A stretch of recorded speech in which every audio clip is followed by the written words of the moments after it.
Hello friend, आज की इस क्लास में आपका स्वागत है। आज की इस क्लास में हम लोग समास पढ़ने वाले हैं और साथ ही उसके ऑब्जेक्टिव क्वेश्चन भी करने वाले हैं। तो आप लोग क्लास में अंत तक बने रहिएगा और क्लास अच्छा लगेगा तो क्लास को लाइक कीजिएगा और शेयर कीजिएगा। तो चलिए क्लास को स्टार्ट करते हैं। और इसका नोट्स लेने के लिए इस वीडियो के नीचे कमेंट कर सकते हैं, आपको नोट्स दे दिया जाएगा। तो आज हम पढ़ते हैं समास। तो सबसे पहले समास होता क्या है। तो समास यहाँ डिफिनेशन लिखा हुआ है कि जब दो या दो से अधिक पद अपने कारक चिन्हों को छोड़कर आपस में मिल जाते हैं तो बने पद को समास कहते हैं। आपको यह नहीं समझ में आया होगा, हम नीचे समझा रहे हैं आपको। तो यहाँ डिफिनेशन दिया हुआ है कि बड़े शब्द को छोटा शब्द करके दिखाना ही समास कहलाता है। क्या कहलाता है? समास कहलाता है। यानी मान लीजिए हम यहाँ ले रहे हैं राजपुत्र, राज राजा का पुत्र ले रहे हैं, यहाँ पर लिख दिए हम राजा का पुत्र। तो इसको हम क्या कर सकते हैं जिससे यह और छोटा हो जाए। राजा का पुत्र इतना बड़ा है तो इसको हम समास में अगर बदलेंगे तो राजपुत्र लिख देंगे, राजपुत्र लिख देंगे, ऐसे ही लिख देंगे। तो वह बड़ा था, बड़ा को छोटा कर दिया तो इसको समास कहेंगे।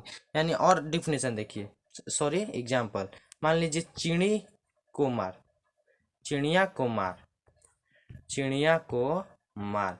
तो इसको हम क्या बोल सकते हैं? इसको साफ भाषा में हम बोल सकते हैं कि चिड़ी मार, बोल सकते हैं हम इसको चिड़ी मार। तो समास बन गया हमारा।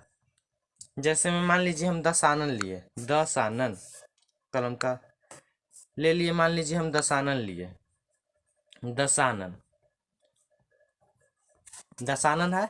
तो इसको हम क्या, यह समास है। इसको हम ऐसे बोल सकते हैं कि जिसका 10 सिर हो उसको क्या कहते हैं? दशानन। तो जिसका 10 सिर हो तो यह तो बहुत बड़ा हो गया, तो इसको हम समास में बदलेंगे और बोलेंगे सीधा दशानन। तो छोटा शब्द हो गया।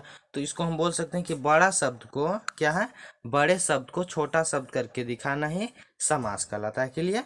जैसे हम राजा का पुत्र लिखे थे तो का है कारक चिन्ह, तो कारक चिन्ह हटा और दोनों आपस में मिल जाते हैं तो बन गया पद राजपुत्र, उसको समास कहते हैं। तो यह डिफिनेशन था ना ऊपर वाला। तो आपको समझ में आ गया होगा डिफिनेशन। फिर अब चलिए इसके प्रकार के बारे में देख लेते हैं कि समास के कितने प्रकार होते हैं। तो समास के मुख्यतः 6 प्रकार होते हैं। कितने प्रकार होते हैं? समास के मुख्यतः 6 प्रकार होते हैं, आप लोग याद रखिएगा। सबसे पहला है अव्ययी भाव समास। कौन सा समास? अव्ययी भाव समास। तो अव्ययी भाव समास किसे कहते हैं? तो यहाँ डिफिनेशन लिखा हुआ है कि जिसके पहले अनु, अति, उप, प्रति, यथा, निर, आ इत्यादि रहे तो उसे अव्ययी भाव समास कहते हैं। यह पहचानने का ट्रिक है, उसे अव्ययी भाव समास कहते हैं। तो देखिए, अगर आप ऐसे भी बोल सकते हैं कि वैसा समास जिसका प्रथम पद का अर्थ प्रधान हो उसे अव्ययी भाव समास कहते हैं। क्लियर? जैसे में देख लीजिए, यहाँ पर दिया हुआ है, यहाँ दिया हुआ है उपनगर। उपनगर तो नगर के समीप, उपनगर यानी नगर के समीप। तो प्रथम पद प्रधान हुआ कि नहीं? आ कृष्णम। तो देख लीजिए आ लगा हुआ है कि ना, आ यहाँ पर है, देखिए आ है, तो यह हो जाएगा अव्ययी भाव समास। देखिए यथा, यथा शक्ति, तो यथा हम आपको बताएं तो यथा शक्ति के पहले यथा लगा है तो यथा शक्ति अव्ययी भाव समास हो गया। यहाँ बोले ही क्या, जिसके पहले अनु, अति, उप, प्रति, यथा, निर, आ इत्यादि रहे तो वह अव्ययी भाव समास रहता है। तो यहाँ पर उप, पहले उप है कि नहीं? देखिए उप हम आपको बताएं कहाँ उप है, देखिए उप है, तो यह अव्ययी भाव समास हो जाएगा। और आगे दिया होगा अनुरामम, तो अनुरामम, अनु भी दिए हैं, देख लीजिए अनु सबसे पहले। फिर है प्रतिगिरहम, तो प्रति भी है, तो यह सब अव्ययी भाव समास हो जाएगा। क्लियर है? कोई दिक्कत? फिर आगे क्वेश्चन भी हम करेंगे, टेंशन मत लीजिए। फिर आगे है तत्पुरुष समास, दूसरा है तत्पुरुष समास। तो इसमें लिखा है कि जिस समास में ने, में, को, से, पर, के, की का बोध हो उसे तत्पुरुष समास कहते हैं। इसको आप अच्छा से पढ़ लीजिएगा, उसको तत्पुरुष समास कहते हैं। इसको कारक चिन्ह कहते हैं, इसको कारक चिन्ह कहते हैं, तो उसको तत्पुरुष समास कहते हैं। जैसे में जगदम्बा है, यहाँ जगदम्बा, तो इसको तोड़ने पर प्राप्त होगा कि जगत की अम्बा, यानी जगत की माता। तो की तोड़ने पर प्राप्त हुआ कि नहीं? और की हम आपको यहाँ बताए हैं कि जगत की माता। जैसे राष्ट्रपति है तो राष्ट्र का स्वामी, राष्ट्र का स्वामी, तो का भी होगा, राष्ट्र का स्वामी, का है कि नहीं? है ना का। फिर है मास पूर्व, नीचे है मास पूर्व, तो मास पूर्व माने महीने से पहले, महीने से पहले, तो आपको यहाँ से दिया हुआ है, तो यह सब तत्पुरुष समास हो जाएगा। कौन समास होगा? तत्पुरुष समास। जैसे में ज्ञानहीन है, ज्ञानहीन है, तो इसको बोलेंगे ज्ञान से हीन, तो से दिया हुआ है, चिड़ी मार, तो चिड़ी को मार, को प्राप्त हो रहा है ना, तो यह हो जाएगा तत्पुरुष समास। याद रखिएगा आप सब। फिर आगे चलते हैं, यह भी आपको क्लियर हो गया होगा। फिर है बहुव्रीहि समास। आगे कौन सा समास है? बहुव्रीहि समास। तो जो दिया रहेगा, इसका डिफिनेशन है, ट्रिक है, यानी कि जो दिया रहेगा वह प्रधान नहीं रहेगा, उससे अलग प्रधान रहेगा। यानी यहाँ बोले हम दशानन, दशानन एग्जाम्पल से समझिए। दशानन, तो दशानन हम किन को बोलते हैं? यह तो आपको पता होगा कि दशानन हम रावण को बोलते हैं, रावण को बोलते हैं, आपको पता है दशानन रावण को बोलते हैं। तो जो दिया, दशानन दिया हुआ है, और दशानन के यहाँ कुछ अर्थ ही नहीं निकल रहा है, सीधे चल जा रहा है रावण पास कि दशानन किसको कहते हैं, तो रावण। दशानन है नहीं यहाँ, दशानन यानी रावण। क्लियर? अलग है। फिर है चतुरानन। चतुरानन यानी ब्रह्मा, जिसके 4 सिर हो, यानी ब्रह्मा। फिर है लंबोदर। लंबोदर यानी गणेश। क्लियर है? और भी इसका ट्रिक है, इसका हम एक और ट्रिक दे देते हैं कि वैसा समास जिसमें देवी देवता का नाम आए, देवी देवता का नाम आए, जैसे रावण हो गया, ब्रह्मा हो गया, विष्णु हो गया, सरस्वती हो गया, जितना भी देवी देवता का नाम आ जाएगा उसे बहुव्रीहि समास कहेंगे। याद रखिएगा आप सब। फिर आगे चलते हैं, आगे है चौथा नंबर द्वंद्व समास। द्वंद्व समास, तो इसको देख लीजिए, इसका ट्रिक, जिसमें योजात्मक, यह चिन्ह को बोलते हैं योजात्मक चिन्ह होती है, जिसमें योजात्मक चिन्ह होती है, या जिसमें और या आ आए, और या आए, यानी भाई बहन है तो योजात्मक चिन्ह है, तो यह तो द्वंद्व समास हो जाएगा। लोटा डोरी है तो लोटा डोरी भी द्वंद्व समास हो जाएगा। फिर हंसो है, हंसो, तो इसका हम विग्रह करेंगे तो हंस और हंसनी हो जाएगा। हंस और हंसिनी, हंस और हंसिनी हो जाएगा, तो यह भी द्वंद्व समास हो जाएगा। जैसे राम कृष्ण है तो राम और कृष्ण, दंपति है तो पति और पत्नी, और आ रहा है लोटा डोरी है तो लोटा या डोरी तोड़ने पर। क्लियर है? कोई दिक्कत? फिर यह भी आपको समझ में आ गया होगा। चलिए अब आगे चलते हैं द्विगु समास। तो द्विगु समास किसे कहते हैं? तो सबसे पहले जिस समास में प्रथम पद संख्यावाचक हो, द्विगु समास कहते हैं। प्रथम पद आपको देखना है, जैसे में यहाँ दो है, दोपहर, तो दो प्रथम पद है संख्यावाचक, दो का बोध हो रहा है, तो यह द्विगु समास हो जाएगा। जैसे सप्ताह है तो सप्ताह हो जाएगा 7 दिनों का समूह, तो द्विगु समास हो जाएगा।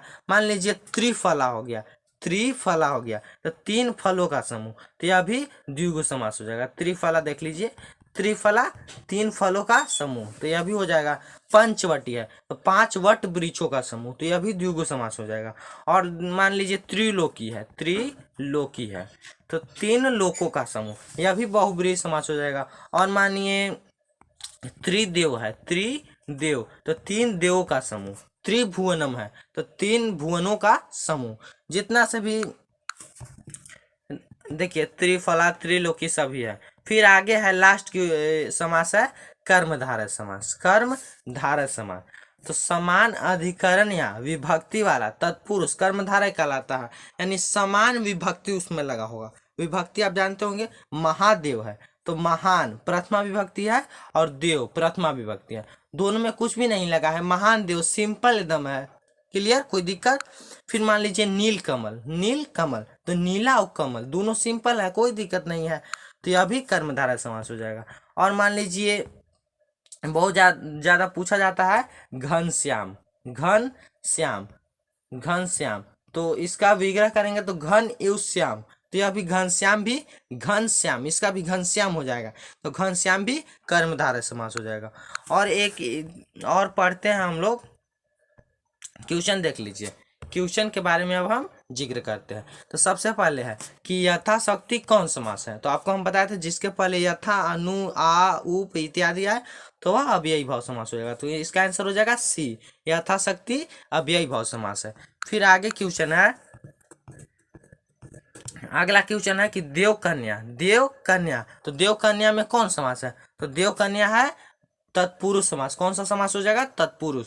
इसका तोड़ेंगे इसको तो देव की कन्या, देव की कन्या, यानी तोड़ने पर की प्राप्त हो रहा है, तो इसको हम बताते हैं कि तत्पुरुष समास हो जाएगा। तो इसका ऑप्शन नंबर ए हो जाएगा। फिर आगे क्वेश्चन है कि आजीवन में कौन समास है? तो आ जिसके पहले आ छिपा हो उसको क्या कहते हैं? अव्ययी भाव समास। तो इसका सी आंसर हो जाएगा। फिर आगे क्वेश्चन है,